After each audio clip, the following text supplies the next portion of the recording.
সম্মানিত দর্শক শ্রোতা মণ্ডলী, সবাইকে আসসালামু আলাইকুম ওয়া রাহমাতুল্লাহি ওয়া বারাকাতুহু। রমজান মাস আমরা অতিবাহিত করছি, আর রমজানের গুরুত্ব ও মাহাত্ম্য অপরিসীম। বিশ্বনবী হজরত মোহাম্মদ রসুল্লাহ সাল্লাল্লাহু আলাইহি ওয়াসাল্লাম তিনি বলেছেন যে যে ব্যক্তি লা ইলাহা ইল্লাল্লাহ বলে মৃত্যুবরণ করবে সে জান্নাতে প্রবেশ করবে। যে ব্যক্তি আল্লাহর সন্তুষ্টি কামনায় একদিন রোজা রাখবে, পরে তার মৃত্যু হয়, সে জান্নাতে প্রবেশ করবে। যে ব্যক্তি আল্লাহর সন্তুষ্টির উদ্দেশ্যে কোনো দান সৎকা করে, তারপর মৃত্যু হয়, সে জান্নাতে প্রবেশ করবে। মুসনাদ আহমদ এই হাদিস বর্ণনা করেছেন। এরপরে কি বোঝা গেল? যে আল্লাহর সন্তুষ্টির জন্য যদি একদিনও কেউ রোজা রাখে, তার জন্য জান্নাতের কথা আল্লাহ তাআলা বলছেন। আর যারা রোজা রাখে তাদের জন্য জান্নাতে একটি দরজা আছে, যার নাম হচ্ছে রায়্যান। কিয়ামতের দিন এই দরজা দিয়ে কেবল রোজাদার ব্যক্তিরাই প্রবেশ করবে, অন্য কেউ প্রবেশ করতে পারবে না। ঘোষণা করা হবে, কোথায় সেই সৌভাগ্যবান রোজাদারগণ? তখন তারা উঠে দাঁড়াবে, তারা ব্যতীত কেউই এই দরজা দিয়ে প্রবেশ করতে পারবে না। অতঃপর রোজাদারগণ যখন প্রবেশ করবে, তখন তা বন্ধ করে দেওয়া হবে, ফলে কেউ আর এই দরজা দিয়ে প্রবেশ করতে পারবে না।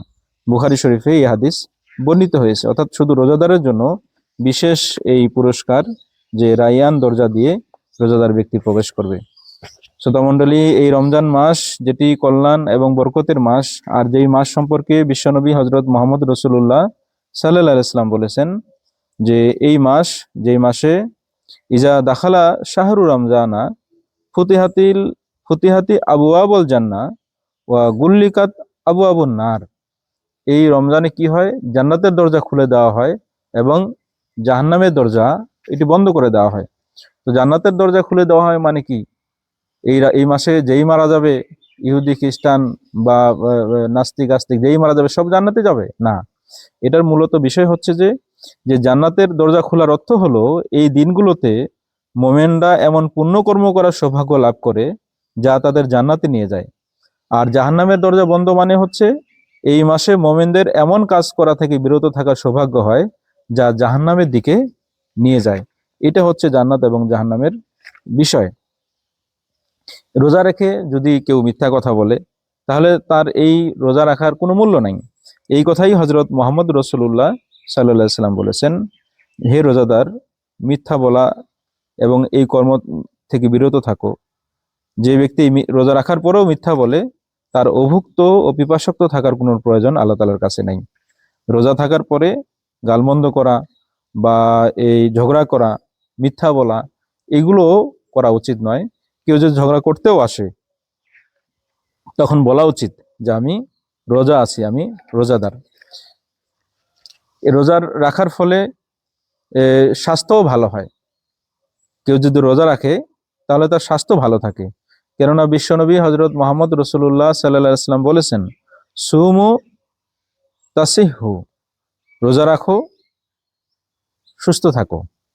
তোমরা রোজা রাখো, এটি তোমাদের স্বাস্থ্যের জন্য উপকারী।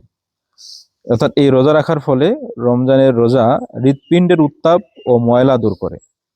এটি সময় উপযুক্ত খাদ্য খাওয়ার, সময় মতো খাদ্য খাওয়ার বিষয়ে বিশেষ অবস্থা তৈরি করে। আর বর্তমান যুগে গবেষকগণও এই কথা বলেছেন যে এই রোজা রাখার ফলে যেটি অনেক লাভ হয়।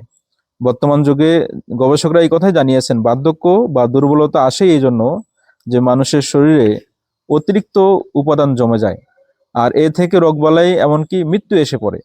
রোজা রাখা এসব থেকে বাঁচার জন্য খুবই উপকারী প্রমাণিত হয়েছে।